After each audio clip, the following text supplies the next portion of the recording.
Hi everyone. Welcome back. We're glad to have you with us today. We got a new story to tell, so let's start. I don't remember when the first cracks began to show. Maybe it was the way Serena started coming home later and later, always armed with excuses that felt just a bit too polished. Or maybe it was the nights when she'd sit on the couch, glued to her phone, her laughter sounding foreign, as if it belonged to a stranger. At first, I brushed it off. After all, we've been married for 8 years, and marriages go through phases, right? Life wasn't perfect, but it was ours. She had her demanding job as a financial analyst, and I had my software engineering projects that often kept me working into the night. We weren't the same starry-eyed couple we were when we first met. But who is? Still, I couldn't shake the feeling. One evening, I came home from work earlier than usual. I've been looking forward to surprising Serena, maybe making dinner together like we used to. But when I walked into our apartment, I found her on the phone in the kitchen, speaking in a tone I hadn't heard before, soft, almost playful.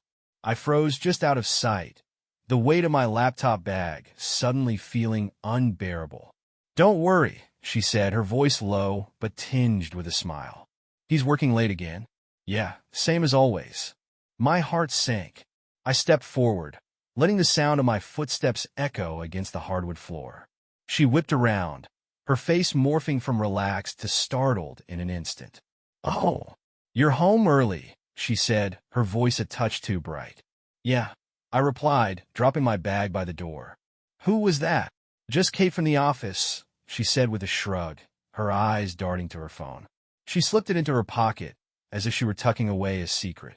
I wanted to believe her. I told myself it was nothing, that I was being paranoid. But once doubt seeps in, it spreads like a virus. Over the next few weeks, I started noticing things. Her phone was suddenly always on silent. Her excuses grew flimsier, less convincing. She started going out for drinks with coworkers more often, and when I offered to join, she'd laugh it off, saying it was just office talk and I'd be bored. One night, as she was getting ready to head out again, I caught myself staring at her in the mirror. She looked stunning, effortlessly so, in a way that reminded me of when we first met. But this time, it wasn't for me. "Big night?" I asked, trying to keep my tone light. She paused, brushing a strand of hair from her face. "Just the usual work crowd. You know how it is." I nodded, but inside, something twisted. It wasn't until a Saturday morning that everything clicked. She'd left her laptop open on the kitchen counter while she was in the shower. I wasn't snooping, not at first, but then I saw the email. Her name, tangled with another, in a string of messages. The subject line read, "Miss you already." I sat down, my hands trembling as I opened it. The words blurred together, but the meaning was clear. She wasn't just cheating. She was living another life, one I wasn't part of. When she came out of the bathroom, her hair damp and her robe tied loosely around her waist, I was still sitting there. She froze when she saw the screen. "Alex," she began, her voice cautious. "How long?" I asked, my voice low and steady, though every part of me was screaming. She didn't answer right away. Instead, she reached for her phone, like she was searching for an escape. "How long?" I repeated louder this time. Her shoulders slumped, and she let out a sigh that sounded almost relieved. "It's not what you think," she started, but I cut her off. "Don't insult me. Just tell me the truth." She hesitated, and for a moment I thought she might actually deny it. But then she looked at me, and something in her expression shifted. "6 months," she said quietly. 6 months. Half a year of lies. Half a year of her coming home to me while her heart was somewhere else. I didn't say anything. I couldn't. My mind was a storm, and all I could do was sit there, staring at the woman I thought I knew. "I didn't mean for it to happen," she added, as if that would somehow make it better. I stood up, the chair scraping against the floor. "I need some air," I muttered, grabbing my keys. "Alex, wait." But I didn't. I walked out the door, down the stairs, and into the crisp Denver air. My lungs felt tight, like I couldn't get enough oxygen. My heart was pounding, my mind racing with questions I didn't want answers to. I ended up at a park a few blocks away, sitting on a bench and staring at nothing. The world around me felt muted, like I was watching it from behind glass. That night, I slept on the couch. And the next day, I started thinking about how to leave. The silence in the apartment was becoming unbearable. Serena and I had settled into a cold, unspoken routine. We existed in the same space, but on entirely different planes. At times, I wondered if she was waiting for me to say something, to shout, to rage, to cry. But I had nothing left. It was as though the betrayal had hollowed me out, leaving only the shell of the man I used to be. By Thursday, the weight of it all had become suffocating. I couldn't keep pretending everything was normal. I had spent the day at work trying to focus on debugging code, but my thoughts kept spiraling back to her, to the man she'd chosen over me, to the life she had hidden right under my nose. By the time I walked through the door that evening, I knew it was time to confront her. She was sitting on the couch, her legs curled beneath her, scrolling through her phone. When she looked up and saw me standing there, her expression shifted. Guilt, surprise, and annoyance flickered across her face in quick succession. "You're home early," she said, setting her phone down. I dropped my bag onto the dining table, staring at her for a long moment. She looked normal, not like someone whose world was about to be turned upside down. The ease with which she carried on infuriated me. "We need to talk," I said, my voice steady but sharp. She sighed and leaned back into the couch cushions. "Alex, can we not do this right now? I've had a long day." The nerve of her. My fists clenched at my sides as I stepped closer. "A long day? Really? Tell me, Serena, was it work that wore you out? Or was it him?" Her head snapped up, her eyes narrowing. "Excuse me? You heard me." My voice was louder now, tinged with the anger I'd been swallowing for weeks. "I know about the affair. So, let's skip the denials and the excuses and get straight to the part where you tell me why." Her mouth opened, then closed again. For a moment, I thought she might try to play dumb, but instead, she let out a breathy, humorless laugh. "What, did you hire a private investigator or something?" "I didn't need to," I shot back. "You were careless, Serena. Sloppy. Leaving your laptop open, whispering on the phone, going out for work dressed like you're going clubbing. Did you think I wouldn't notice?" She stood up now, her arms folded across her chest defensively. "So, you were snooping? Spying on me?" I laughed bitterly. "Don't try to turn this around on me. You're the one who's been lying for months. You're the one who—" My voice broke, but I forced myself to continue. "You're the one who destroyed us." Her shoulders sagged, and for a fleeting second, I thought I saw regret in her eyes. But it vanished as quickly as it had appeared, replaced by something colder. "What do you want me to say, Alex? That I'm sorry? Fine. I am sorry. Happy now?" "Sorry," I echoed, my voice rising. "You think an apology fixes this? Do you even understand what you've done? How you've—" I stopped, taking a shaky breath. "You didn't just cheat on me, Serena. You betrayed everything we built, everything we promised each other." She rolled her eyes, and the casual dismissal in that gesture sent a fresh wave of fury coursing through me. "God, you're so dramatic. People have affairs, Alex. It happens. Not to us," I shouted, my voice echoing through the apartment. "At least I thought it didn't. I thought we were better than this." "Well, maybe we weren't," she said, her tone icy. "Maybe you were too busy with work to notice that I was unhappy. Maybe you—" "Don't you dare put this on me," I interrupted, pointing a finger at her. "Don't you dare pretend this is my fault. I've been working my ass off to provide for us, for this life we wanted together. And what have you been doing? Sneaking around with." My throat tightened. I couldn't even say his name. For a moment, we just stood there, the silence heavy with unspoken words. Finally, she let out a long sigh and sat back down on the couch. "Look, Alex," she said, her voice quieter now. "I didn't mean for this to happen. It just did. I was lonely. You were always working, always stressed.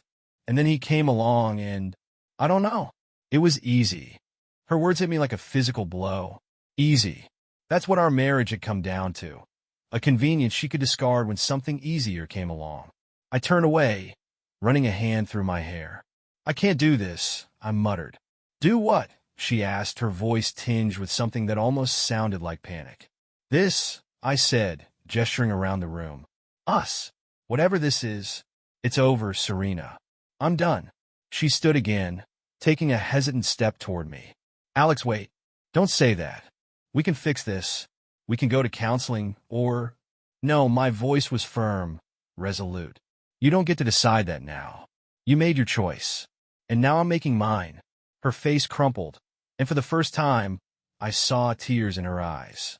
Please, Alex, she whispered. Don't do this. But it was too late. Something inside me had snapped, and there was no putting it back together. I turned and walked toward the bedroom, the weight of her betrayal pressing down on me with every step. That night, I lay awake on the couch, staring at the ceiling as the city lights flickered through the windows. Memories of our life together played in my mind like a cruel slideshow. The way she used to laugh at my jokes, the way she'd rest her head on my shoulder during movie nights, the way we'd talk about our future as if it were a certainty. But those memories felt like they belonged to someone else now. The woman in them wasn't the woman who had looked me in the eye tonight and dismissed our marriage like it was an inconvenience. By the time the first rays of dawn crept through the blinds, I knew what I had to do. I had to leave. Not just her, but this life, this city, this suffocating weight. It was the only way to save myself. By Saturday morning, the decision was no longer just a thought, it was a plan. I couldn't stay here, surrounded by the ghost of what my life used to be. Everywhere I turned in the apartment, I saw reminders of her. The framed photo of us on the bookshelf, smiling and carefree. The blanket we bought together on a trip to Santa Fe, draped across the couch. Her favorite coffee mug, the one I used to tease her about because it was chipped but she refused to throw it away. I woke up early, even before Serena stirred. The quiet of the apartment felt like a blessing and a curse. It gave me the space to think, but it also magnified the weight of my decision. I grabbed a duffel bag from the closet and began packing. Clothes, toiletries, a few books, essentials. My old Yamaha Tenere was parked in the garage downstairs, dusty but reliable. It had been years since I'd taken it out for a proper ride, but the thought of the open road was the only thing that didn't feel suffocating. By the time Serena woke up, I had most of my belongings packed into a few bags. She wandered into the kitchen, still groggy, and froze when she saw the state of things. What are you doing?" she asked, her voice thick with sleep. I didn't look at her. Instead, I zipped up the duffel bag and slung it over my shoulder. "I'm leaving." Her face went pale, and she reached out to steady herself against the counter. "Alex, wait. Let's talk about this." "We already did," I said flatly. "There's nothing left to say." Tears welled up in her eyes, but I didn't waver. I couldn't. "Please," she said, her voice breaking. "Don't go like this. We can fix this. We can." "Stop," I said sharply, cutting her off. "You don't get to decide now that it's worth fixing. You made your choice, Serena. You chose him." Her lips trembled as she tried to form a response, but no words came out. I walked past her, the duffel bag heavy on my shoulder, and headed toward the door. But before I left, I paused. I pulled the key to the apartment off my keyring and placed it on the kitchen counter. Then I turned to her one last time. "There's a note for you on the table," I said. "It explains everything." She stared at me, her eyes wide and glistening with tears. "Alex, please." But I didn't stay to hear the rest. I walked out the door, shutting it firmly behind me. Downstairs, the garage smelled of oil and concrete, and the stillness was punctuated only by the faint hum of the city outside. I found my Yamaha tucked away in the corner, covered with an old tarp. Pulling it off, I smiled faintly. It looked exactly as I remembered it, black and blue, with scratches along the side from a spill years ago. I loaded my bags onto the bike, strapping them down with bungee cords. As I worked, I felt the weight of what I was leaving behind pressing on my chest. But the thought of staying, of waking up every day in that apartment, surrounded by memories of her, was unbearable. With everything secured, I swung my leg over the bike and started the engine. The familiar rumble filled the garage, and for the first time in weeks, I felt a flicker of something resembling peace. I pulled out onto the street, the early morning air cool against my face. Denver was just beginning to wake up. Joggers on the sidewalks, coffee shops opening their doors, the faint glow of the sun rising over the skyline. As I rode through the city, I felt a strange mix of emotions. Anger, sadness, relief, and something else I couldn't quite name. It wasn't happiness, not yet, but it was close. At a red light, I glanced at the rearview mirror. The city stretched out behind me, familiar and distant at the same time. This was the only home I'd known for years, but it no longer felt like mine. When the light turned green, I twisted the throttle and left it all behind. The miles flew by in a blur of asphalt and open sky. I took the back roads, avoiding highways and their endless streams of cars. The solitude of the road was exactly what I needed. I passed through small towns with names I didn't bother to remember, stopping only for gas and the occasional bite to eat. The landscape shifted as I rode. Rolling hills gave way to towering mountains, then to stretches of desert that seemed to go on forever. Somewhere in Utah, I pulled over to the side of the road. The sun was setting, casting the sky in hues of orange and pink. I killed the engine and climbed off the bike, stretching my legs and taking in the view. For the first time in days, I felt a sense of calm. The road had a way of clearing my mind, stripping away the noise and leaving only what mattered. I sat down on a rock, watching the sun dip below the horizon. The air was cool now, carrying the faint scent of sagebrush. I thought about Serena, about her laugh, her smile, the way she used to make me feel invincible. But then I thought about her lies, her betrayal, and the look on her face when I walked out the door. She wasn't my Serena anymore. Maybe she never was. I pulled out my phone, scrolling through the few contacts I had left. My finger hovered over her name for a moment before I deleted it. This was the start of something new, something just for me. The road stretched endlessly before me, an unbroken ribbon of asphalt winding through the barren landscapes of Utah. Each mile felt like another layer of my old life peeling away. Denver, Serena, the betrayal. It was all behind me now, growing smaller in the rearview mirror. I kept my speed steady, the Yamaha humming beneath me like a loyal companion. The wind whipped past, carrying with it the faint scent of desert sage and the promise of freedom. It was exhilarating and terrifying in equal measure. For the first time in years, I had no plan, no destination, just the road. Somewhere near Moab, I stopped at a roadside diner. It was one of those places that looked like it had been frozen in time. Faded red booths, a jukebox in the corner, and a waitress who called everyone Han. My stomach growled as I slid into a booth near the window. The waitress appeared almost immediately, her pencil poised above a notepad. "What'll it be, sweetheart?" she asked with a warm smile. "Coffee. Black," I said. "And a burger, I guess." She nodded, scribbling down the order before disappearing behind the counter. I leaned back, letting my eyes wander over the handful of other patrons. A trucker nursing a cup of coffee, a family with 2 young kids, and a couple seated at the far end, their heads close together.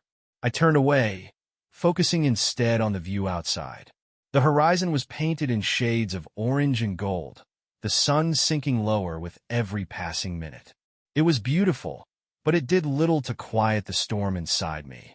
The waitress returned with my coffee, setting it down with a clink. "You look like a man who's been through the ringer," she said, her voice soft with concern. I gave her a faint smile. "Something like that."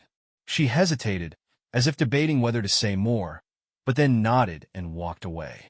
I wrapped my hands around the mug, letting its warmth seep into my skin. The coffee was bitter, but it steadied me. When the burger arrived, I forced myself to eat, even though my appetite was non-existent.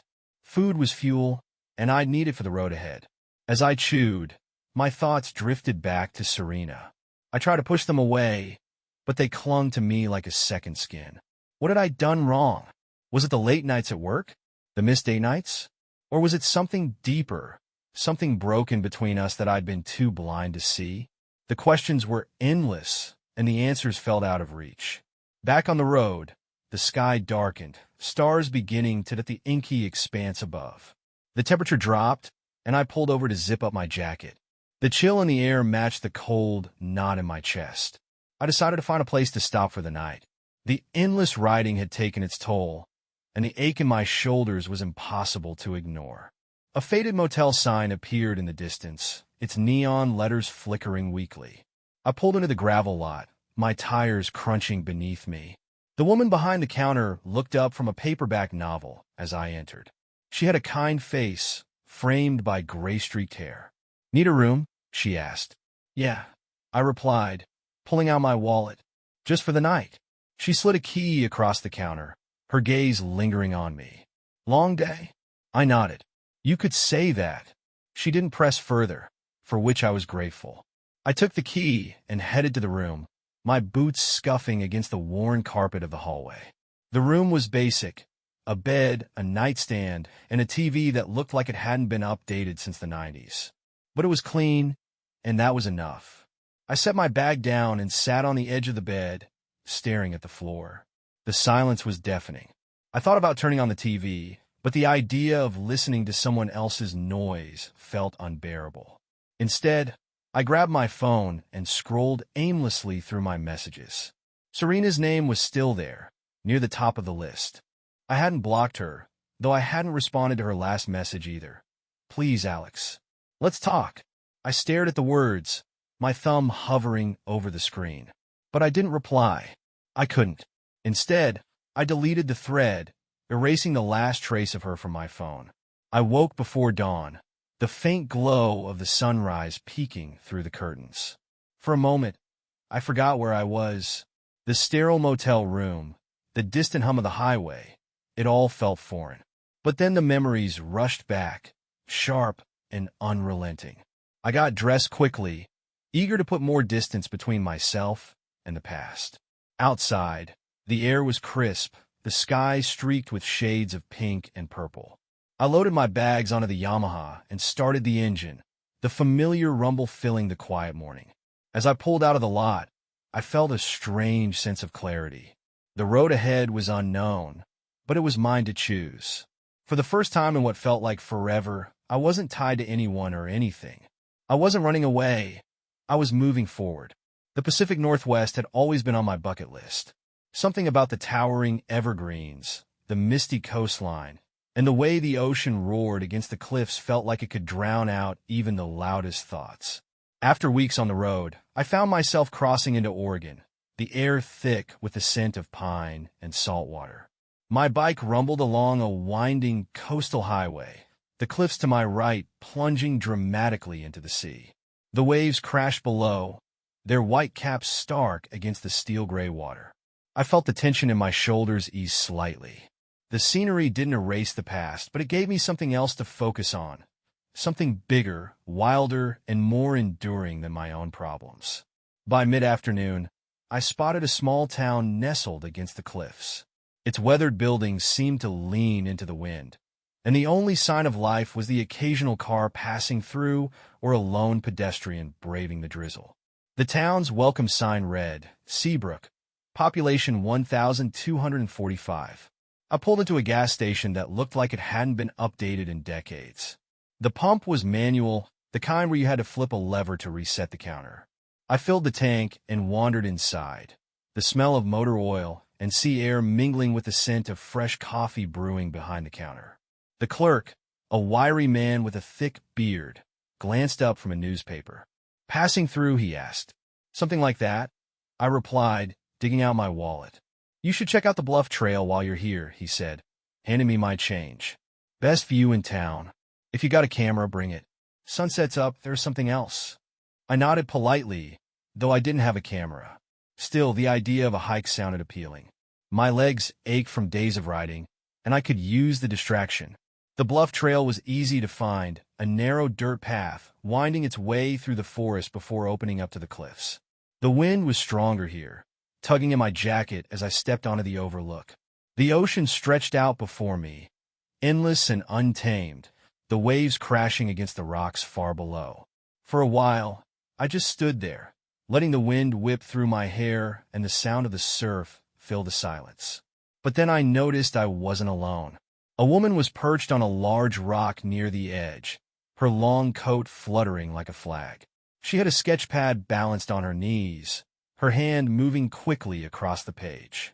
Her dark hair was pulled into a loose braid, and her expression was one of intense concentration. I hesitated, not wanting to disturb her, but then the wind shifted, and a sheet of paper slipped from her grasp, fluttering toward the cliff. Instinct kicked in, and I lunged for it, catching it just before it went over the edge. "Got it!" I called out, holding up the paper. She turned, startled, her eyes wide for a moment before softening into a grateful smile. "Thank you," she said, her voice carrying easily over the wind. She hopped down from the rock and approached me, brushing her hands on her jeans. I handed her the paper, glancing at it briefly. It was a pencil sketch of the view, detailed and alive with movement, as if the waves themselves had been captured mid-crash. "This is incredible," I said, meaning it. "Thanks," she replied, tucking the sheet back into her sketchpad. "I don't usually lose my work to the wind, but I guess there's a first time for everything." "I'm Alex," I said, extending a hand. "Elena," she replied, shaking it. Her grip was firm but warm. We stood there for a moment, the wind tugging at our clothes, before she gestured toward the overlook. "You picked a good spot. This place has a way of putting things in perspective." "Yeah," I said, following her gaze out to the horizon. "It does." We ended up talking for over an hour. I learned that Elena was a painter, traveling up the coast in an old van she'd converted into a tiny home. She was on her own journey, escaping a life that no longer fit, though she didn't share the details and I didn't push. "Sometimes you just need to get away," she said at one point, her voice quiet, "to clear your head and figure out what really matters." I nodded, understanding all too well. "What have you figured out so far?" She smiled faintly. "That I have no idea what I'm doing, but that's okay. Sometimes you have to let go of control to find what you're looking for." I didn't know if she meant the words to resonate as deeply as they did, but they stuck with me. By the time the sun dipped below the horizon, casting the sky in hues of pink and orange, we were walking back toward the trailhead. Her van was parked nearby, a rusted old thing with colorful paintings decorating its sides. My bike sat a few feet away, looking stark and utilitarian by comparison. "Where are you headed next?" she asked, leaning against the van's door. "Not sure," I admitted. "Somewhere south, I guess."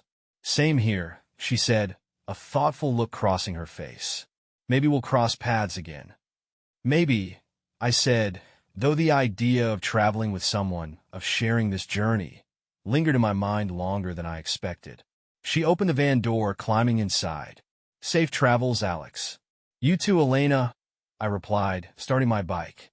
As I rode off, the wind carrying the sound of the ocean behind me, I couldn't shake the feeling that our paths weren't done intersecting just yet. I couldn't get Elena out of my mind as I rode south along the Oregon coast. There was something about her calm confidence, her openness, her willingness to share the cliffside with a stranger, that stuck with me. For the first time in weeks, I felt like I'd met someone who saw me not as a broken man, but as something whole, even if I didn't feel that way myself. The road twisted and turned through towering evergreens, the scent of pine mingling with the salty tang of the sea. I let the bike carry me forward, the rhythmic hum of the engine drowning out the noise in my head. By the time the sun was high overhead, I found myself in another small town, this one tucked against the base of a rocky bluff. I decided to stop for lunch at a small cafe overlooking the harbor. The place was cozy, with wooden beams and a fireplace crackling in the corner. I took a seat by the window, letting the warmth of the room seep into my cold fingers. The waitress, a cheerful woman with bright red hair, brought me a steaming bowl of clam chowder and a slice of bread. "You look like you've been on the road for a while," she said, placing the bowl in front of me. I nodded. "You could say that." She smiled. "Well, take your time. There's no rush here." As I ate, I watched the boats bobbing gently in the harbor. Fishermen hauled in their catches, laughing and shouting to one another over the sound of the waves. It was peaceful, but I couldn't shake the feeling that I was only skimming the surface of something deeper, something I wasn't ready to face yet. The next few days passed in a blur of open roads and quiet stops. Each mile brought me closer to the California border, but the ache in my chest never quite faded. The road gave me space to think, but it also forced me to confront the shadows I'd been avoiding, the questions I didn't want to answer. What was I running toward? What was I running from? And what did I want my life to look like now? I ran into Elena again a few days later, entirely by chance. I'd stopped at a campsite near the redwoods, the towering trees casting long shadows in the late afternoon light. As I pulled into the gravel lot, I spotted her van parked at the far end, its colorful murals unmistakable. She was sitting outside on a folding chair, a canvas propped on an easel in front of her. Her head tilted as she studied her work, a brush poised in her hand. When she heard the crunch of gravel under my tires, she turned, a smile spreading across her face. "Well, look who it is," she said, setting the brush down and standing. "I didn't think I'd see you again so soon." "Neither did I admitted, parking the bike and dismounting. "What are the odds?" "Small world," she replied, gesturing toward the empty campsite next to hers. "You staying here for the night?" "Looks like it," I said, glancing around. The place was quiet, the air filled with the earthy scent of moss and pine. "Not a bad spot." She grinned. "It's better than not bad. Wait until you see the stars tonight." We spent the evening around a campfire, the flames casting flickering shadows on the trunks of the ancient trees. Elena made a simple meal of rice and beans, which we ate out of mismatched bowls she pulled from her van. It was humble, but it tasted better than anything I'd had in weeks. As the fire crackled, we talked, really talked, about the places we'd been, the things we'd seen, the reasons we were both out here, drifting from town to town. She told me about the life she'd left behind, a long-term relationship that had turned toxic, a career that had left her burnt out. "And you?" she asked, her eyes catching the firelight as she looked at me. "What sent you running?" I hesitated, staring into the flames. "My wife cheated on me," I said finally, the words feeling raw but strangely freeing. "I found out a few weeks ago. She had someone else. For months. Maybe longer." Elena didn't say anything right away, and for that I was grateful. She just nodded, her expression thoughtful. "I'm sorry," she said after a moment. "That's brutal." "It is," I admitted. "But being out here on the road, it's helping." Slowly, she smiled faintly. "There's something about being out here, isn't there? It strips everything else away. No noise, no distractions. Just you and the road. And the shadows," I added, glancing at the dark forest beyond the firelight. She nodded. "Yeah, and the shadows." That night, as I lay in my tent staring up at the stars through the mesh roof, I thought about her words. The road wasn't just about running away. It was about facing everything I'd been avoiding. The pain, the anger, the loss. The shadows that had followed me since the day I walked out of that apartment. But for the first time, I didn't feel alone. Somehow, in the vastness of this journey, I'd found someone who understood. And that was enough to make me believe I could keep going, 1 mile, 1 step, 1 breath at a time. I woke to the crisp smell of pine and the faint light of dawn filtering through the canopy.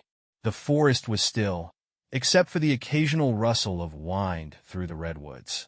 For a moment, I lay in my tent, letting the tranquility settle over me. It was rare, this peace, but I felt no rush to disturb it.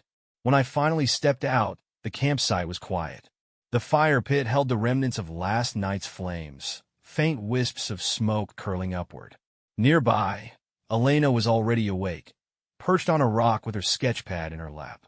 Her brush moved steadily across the page, the rising sun illuminating her focused expression. "Early start?" I asked, walking over.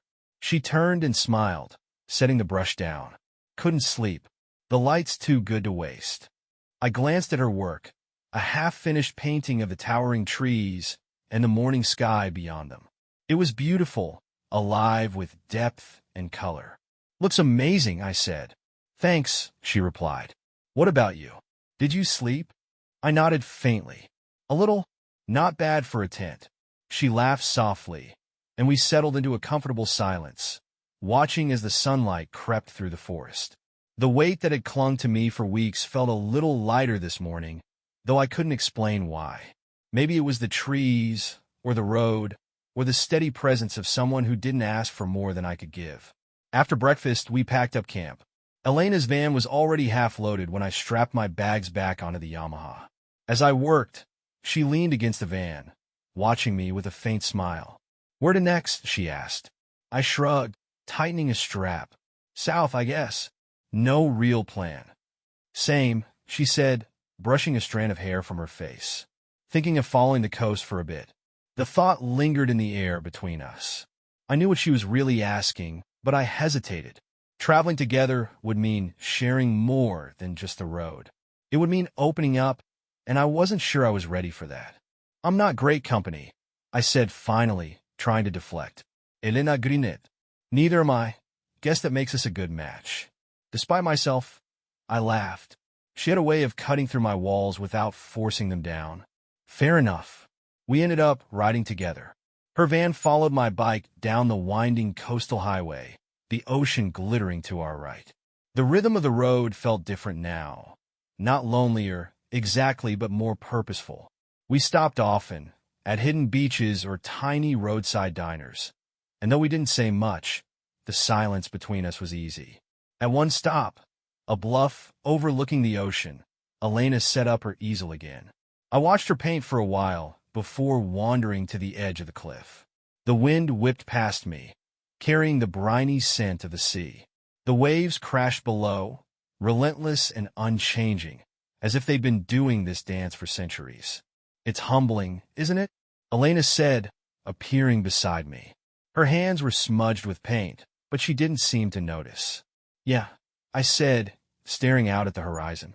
Makes everything else feel small. She nodded, her gaze distant. That's why I love it out here. It reminds me to let go of the things I can't control. Her words struck a chord, and I felt my chest tighten. Letting go wasn't easy, but maybe it was time. Maybe it was the only way forward. We reached Big Sur a few days later, the cliffs rising higher and the ocean roaring louder than before. The place was raw, untamed, and it felt like the perfect culmination of everything this journey had been leading toward. We camped near the edge of the cliffs, the sound of the waves lulling us to sleep each night. During the day, we wandered the trails, talked about everything and nothing, and shared quiet meals around the fire.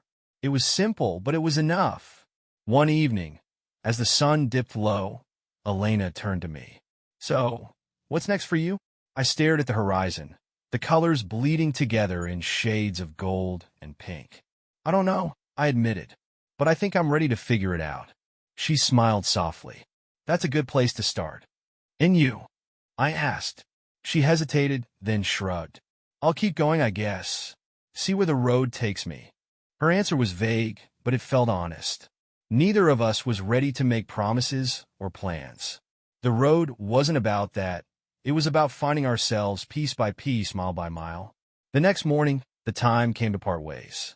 We stood at the edge of the campsite, her van packed and my bike ready to go. The moment was bittersweet, filled with unspoken words. I'm glad we met, I said finally, my voice quiet.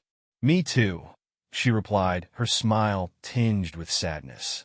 Take care of yourself, Alex. You too, I said. She climbed into the van, giving me one last wave before pulling onto the highway. I watched until she disappeared around the bend, the hum of her engine fading into the distance. For a long time, I stood there, staring at the empty road.